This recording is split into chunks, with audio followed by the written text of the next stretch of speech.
Welcome to Kill Team Casuals, a podcast all about Kill Team filmed in 3 different time zones by 3 different gents. Hello listeners, and a huge thank you for listening to the show. If you like what we're doing here and want to throw some support our way, the best way to do so is over on our Patreon. We're revamping the site at the moment, but you'll get access to the full long-form video podcast and be involved in upcoming events like the Kill Team Cup. Make sure to catch our live streams on Twitch as well. We stream under Casual Wargamers and we stream most Mondays 6 p.m. Eastern Time. If you want to get some Kill Team Casuals merch, make sure to check out the Teespring shop, casualwargamers.creator-spring.com. Back to the show. And speaking of teams and win rates and all this kind of stuff, you guys seeing the Commando summer that we are in? Oh. Everybody was worried about Cult and Felgor summers. It's Commando summer. You guys having that? They're back, seeing that? baby. Liam? Big style. Liam won. I don't know if you guys saw that, but Liam Garrett, one of the Garrett boys, Would It Kill You to Lift's kid, one of his kids, won the Goonhammer Open with Commandos. Wow. He's a monster. He's got a golden ticket. It's just one of them cool. Garrett boys. It sounds like they're naughty, like one of them Garrett boys. Don't know it. If I'm not mistaken, thank you to Laser Skeleton. Another subscription from Laser Skeleton. We've also got JJ Bink, obviously the OG JJ Bink. Ooh, that's a good one. Forever JJ Bink. You do. I do. She keeps us running. She keeps us honest. She's the one that keeps the lights on. Jada. Oh, okay. She sorts out all the tech diffs. No, she keeps us on track. Us hamsters on our wheel. Thank you so much, Laser Skeleton. That's amazing. Thank you, JJ Pink, too, because, you do keep the wheels turning. But yeah, Commandos, I think, are the real ones to look out for. And I think, man, we might see a little Commando nerf coming in the next data slate. What do you think they're going to nerf? Do you know what I don't like about them? Sorry, I let you go first. I hate Commandos. No, I hate Commandos. Like Commandos. I think they're a great team. It's a personal matchup that I hate. They've been the bane of my existence. You've been scarred by them. I hate playing against them. Yeah. But I think they're a great team.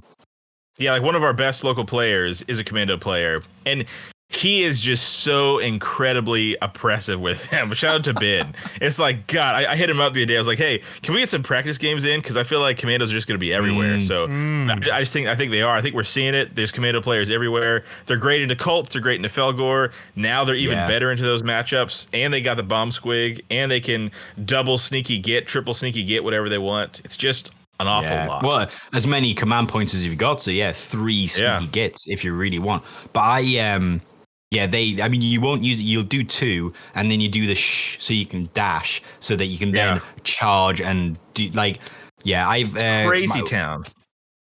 Ryan's a local player, Molston. Boom, great Commando player. He came 3rd or 4th or something recently in the Nottingham tournament with Commandos, and there was 2 Commandos players doing real well. Maybe a bunch of them actually, but 2 that did really well, like top 10 finishes. But he has the classic move. I think I mentioned it to Rhys because I was going to tabletop simulator game him, run Commandos, play the move on him, and then be like, how you feeling about that move?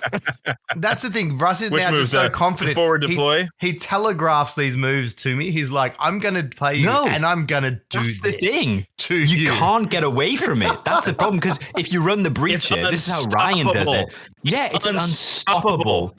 That's what I don't like about it. You just have to eat it. You have to eat the Commando sandwich. That's why I don't like it. Yeah, because they're like, guess what? It's horrible. If you somehow magically avoid the breacher bomb, guess what you have to deal with now? An effing bomb squig about to blow up your face. Yeah. God, what do you do? I don't know. It's the grot that kills me, because if you're doing, let's say you're doing loot and capture or secure. Oh, that stupid grot. I hate him so much. Anything that's not capture. Anything that's not capture, because the move if you're playing tournament cheese is you run up you do the whole alpha charge with the breacher, because you can charge through any terrain, so you can't hide.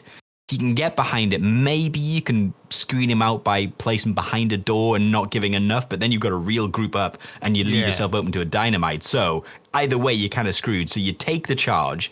You then immediately, if you're on loot, have to try and get on as many objectives as possible, because the grot is just going to be like, boom, taking it. And he takes like an objective in your half. Yeah. And then you're like, and so you're going 2-4 on turn 1. And turn 1, and then you're like, coming back from that.